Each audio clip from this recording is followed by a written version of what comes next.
Min kanto avangin to avang kanto avangin Sandam tu min suka joy moya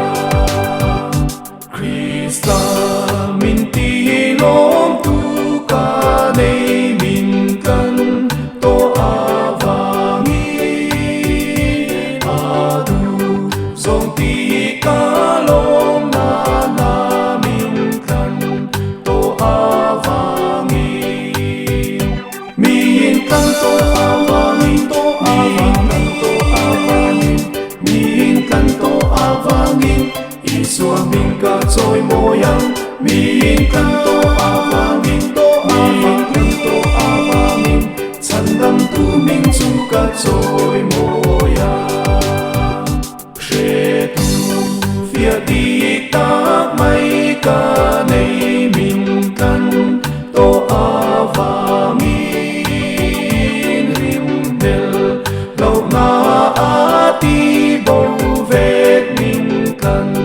to avangin min kan to avangin to avang kan to avangin min kan to avangin Isua min ka joy moyang min kan to avangin to avang kan to avangin Sandam tu min suka joy moyang Soi thiam lo khop lom na ka nei min kan to avangin a thi sen hu tak mai chuanin min kan to avangin min kan to avangin to avang kan to avangin min kan to avangin